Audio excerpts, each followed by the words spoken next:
किसी गांव में सुरेश नाम का एक लकड़हारा रहता था।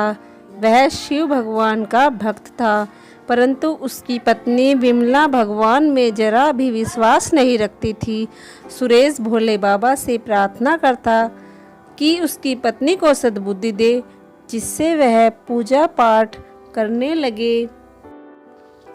सुरेश सुबह जल्दी उठकर पूजा पाठ करके लकड़ी काटने जाता और उसके बाद उन लकड़ियों को बेचने जाता।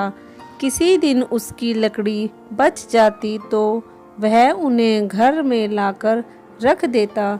सुरेश की पत्नी उन लकड़ी में से एक लकड़ी छुपा कर रख देती।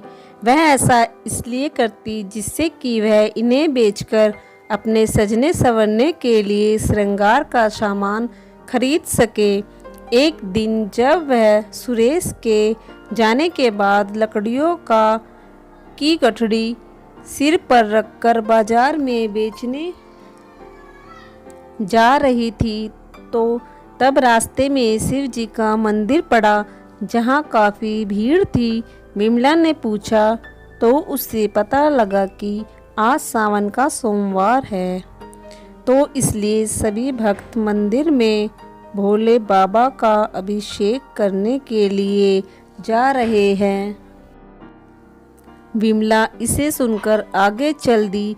वह न तो मंदिर गई और न ही भगवान को नमन किया। आगे चलकर उसको एक पेड़ के नीचे एक औरत बैठी मिली। उसने विमला से कहा, क्या तुम मुझे कुछ पैसे दे सकती हो? मैं बहुत गरीब हूँ।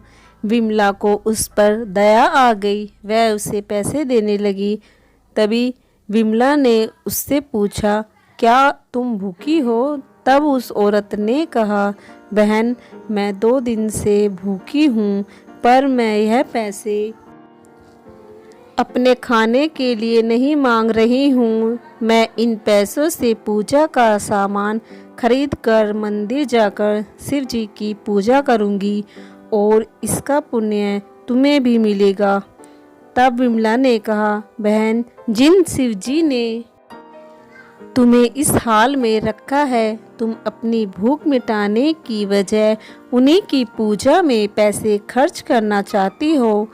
तब उस औरत ने कहा, बहन, यह तो मेरे कर्मों की सजा है जो मुझे मिल रही है।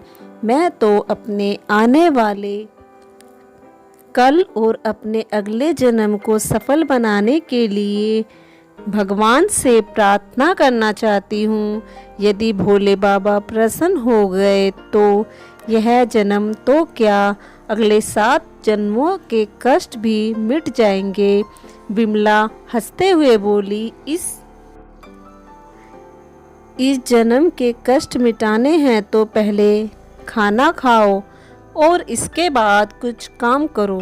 पूजा पाठ में कुछ नहीं रखा। तब उस औरत ने कहा, बहन, मैं पहले इस नगर में बहुत अमीर घर की बेटी थी और बहुत अमीर घर में मेरी शादी हुई थी, जहाँ दिन रात नौकर मेरी सेवा करते थे। एक दिन एक नौकरानी सोमवार का व्रत करके मेरे लिए प्रसाद लाई थी, जिसे मैंने घमंड में फेंक दिया, जिससे भोले बाबा रुष्ट हो गए और घर में जितना धन था उसे भी चोर ले गए। इसके अलावा मेरे पति बीमार है, इसी कारण मैं तुमसे पैसे मांगकर बाबा की पूजा करना चाहती हूँ। विमला ने ये सब सुना। उसकी आंखों से आंसू बहने लगे। उसने कहा, बहन, तुमने मेरी आंखें खोल दी। मेरे पति मुझसे रोज पूजा करने को कहते हैं, पर मैंने उनकी बात नहीं मानी। जब एक दिन बाबा का निरादर करके तुम्हारा यह हाल हो गया है तो मेरा क्या होगा? मैं तो रोज अपने पति को पूजा करने को मना करती हूँ। विमला रोती हुई घर आ गई और पूजा का सामान लेकर मंदिर गई। मंदिर जाकर उसने पूजा की और घर आ गई। शाम को जब सुरेश घर आया तो उसने सारी बात बताई। तब सुरेश ने भोले बाबा से कहा, बाबा आपने मेरी पुकार सुन ली, मेरी पत्नी को सद्बुद्धि दे दी। अब आपकी सेवा करने से हम दोनों का जीवन सफल हो जाएगा। विमला उस दिन से हर सोमवार का व्रत करने लगी।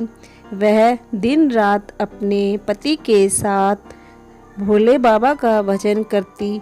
इससे प्रसन्न होकर भोले बाबा ने एक दिन रात को स्वप्न में दर्शन दिए और कहा, मैं तुम दोनों की भक्ति से बहुत प्रसन्न हूँ, इसलिए अब से तुम्हारे सारे कष्ट समाप्त हो जाएंगे। यह कहकर शिवजी अंतर्ध्यान हो गए। जब सुबह दोनों की आंख खुली तो घर में अन्न के भंडार भरे थे। दोनों बाबा के मंदिर जाकर नतमस्तक हो गए। इस धन से सुरेश ने एक व्यापार शुरू किया।